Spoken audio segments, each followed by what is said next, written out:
What's up, everybody? Welcome into DodgerHeads, presented by DodgerBlue.com, part of the Medium Large Sports Network. My name is Jeff Spiegel, joined by Matthew Moreno, Blake Williams, and Daniel Starkand, all here to wish you a happy new year, as well as to share our resolutions today as Dodgers fans. These are things we are hoping to do a better job of in the new year, things we want to stop doing, much like the seemingly meaningless resolutions most of us put in our lives starting on January 1st. We're applying this to our baseball fandom. So happy new year, Matt, Daniel, and Blake. Matt, I'll start with you as a Dodgers fan looking ahead to this beautiful year of 2025. What is your resolution for the next 12 months? Yeah, well, before we look ahead to this new year that we're now celebrating, I like to give Blake a shout out for still bringing 2024 into 2025 with us with that great hat that he has on today.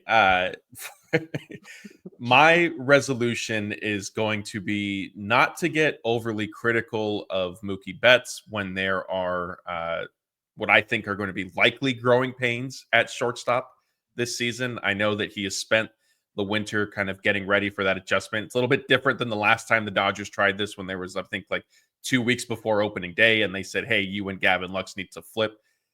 I still anticipate that, it is a hard position. I think Mookie is certainly athletic and talented enough to learn it, but I still think that a few months might be a little hard pressed to iron out all the kinks. And so if there are some bumps along the way, I'm not going to get overly critical. I won't be overly upset, even though I have been on here with several shows, and I know there's a few of us in the same boat who, don't agree with Mookie playing shortstop. We think second base would be better suited for him, but that is neither here nor there. It's 2025, so Mookie, go ahead and learn shortstop. You don't have to worry about me. All right. Well, to be clear, these are individual people's resolutions. They are not applying to all of us. But Blake, I have to ask, do you have any interest in joining Matt on his resolution of not being critical of Mookie Betts, the shortstop, over the first couple of months of the season? Yeah, I think that's fair. I think it's more a Dodgers issue. Like, credit to Mookie for being willing to go do it and playing there when he hasn't done it before. I think we can be critical of the Dodgers for putting him in that position, but credit to Mookie for stepping up and filling that spot. Team player, team player, doing what the team needs. I love it. I love it. Well, hey, you know where I stand on Mookie Betts, the shortstop. So I'm glad we're gonna have a few months, maybe it sounds like, of some grace for our guy Mookie. Daniel, you're up next. 2025 Dodgers resolution is what? I will preface this by saying that coming up with a resolution for me is not easy, just because I usually don't stick with them. So I wanted to pick something that I'm actually going to stick with and try to do this year. So mine's pretty simple.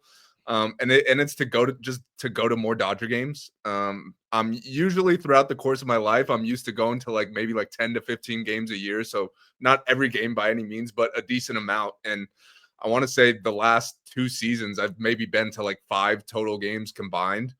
And of course, with how good this roster is, with the renovations they've done to the stadium, I'd love to get out there more and see more games. It should be a fun season coming up. And I was talking with my mom the other day. We have family in Boston, so I think we're going to plan a trip out there at the end of July when the Dodgers play there to visit with our family, and then go to Fenway Park, which I went to a couple years ago. But since I enjoyed going to Dodger Stadium a lot when I was more on the Dodger Blue side of things, and I was getting to cover a lot of games, but since then I haven't really been able to get out as much. Of course, I live in Orange County, so it is a longer drive, but I think I just need to stop getting lazy, because my dad had season tickets, so I could go to pretty much any game I want to, and I just have kind of neglected it the last 2 years. So my goal is to get to at least 10 games this season.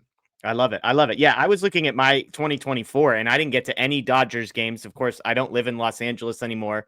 Now, though, they play every team every year. So I get to see them play the Mariners every other year. They will be in Seattle this year. Unfortunately, it's the very last 3 games of the season. So I still think I'll go, but not exactly the most exciting games to get to. I'm also going to try and visit a friend in Arizona and possibly get to a series down there in May. So I'm with you on that, Daniel, although I'm starting at 0. So more games this year would be just 1.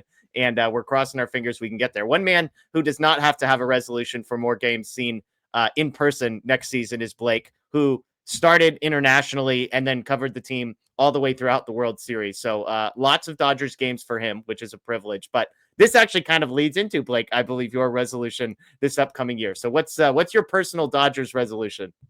Yeah, so going to all the games is definitely a privilege, but also the curse at the same time. Like, I'm there for work, and you can't celebrate in the press box, and you're not going there to like have a good time. You're going there for work. So my resolution is to try and enjoy the games a little bit more, soak in the moments as they're happening instead of like focusing on getting the work done and writing it, which I still want to get the work done to keep you all covered and everything. And I can out there, but sometimes taking it in and just like realizing, wow, I just got to be part of this historic baseball moment, seeing it in person, then going talking to the players after it, like kind of like the moments actually kind of go to the back of your mind a little bit and you kind of repress them a little bit. So yeah, I think trying to enjoy it a little bit more and reflecting on the experiences and everything, I think that's what I'm going to try and do more this year.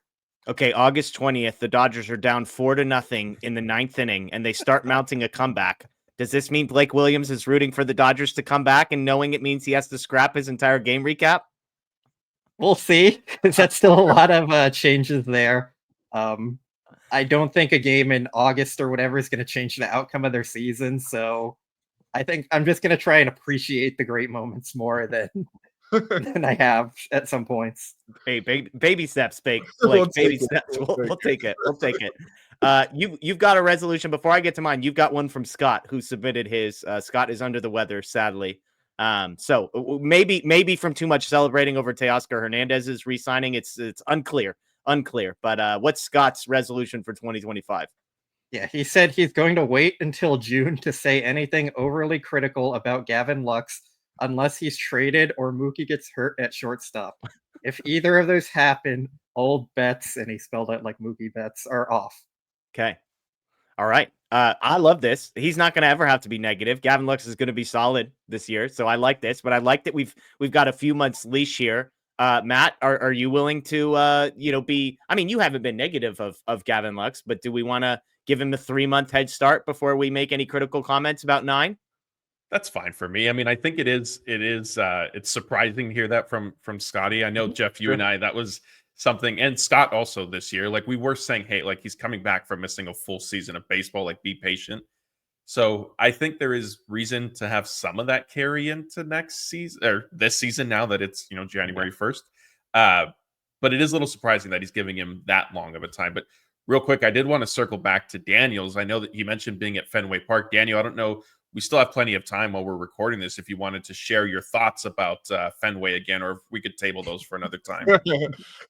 It's not Dodger Stadium. I'll say that. It's obviously a very historic ballpark, and my dad's side of my family's from Chicago, and my mom's side is from Boston. So I've gotten to go to Fenway and Wrigley Field, which are the two oldest and most historic stadiums, and I very much have enjoyed Wrigley Field. Like, I think that's a great place to watch a game. I think the food is great. The atmosphere is great. The area around it is great. And I would say Fenway did not live up to the same hype that Wrigley did. But, I'm not going to hold that against them. Like, I still want to plan this trip at the end of July, go watch the Dodgers there. Last time, I will say, when I was there 2 years ago, it was way more Dodger fans than even Red Sox fans at the game. And part of that was, the Pantone 294 group was there. But overall, it was fun mainly because of that. Like, just being around all these Dodger fans was cool. But overall, did not live up to the hype. But that's okay.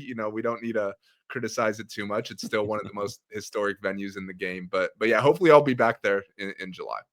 Well, and I'm sure there will be way more Red Sox fans this time, considering all of the big free agents they tried really hard to sign this offseason, like because of the commitment they've made to try really hard to sign guys to big contracts. I expect you might have some company this year.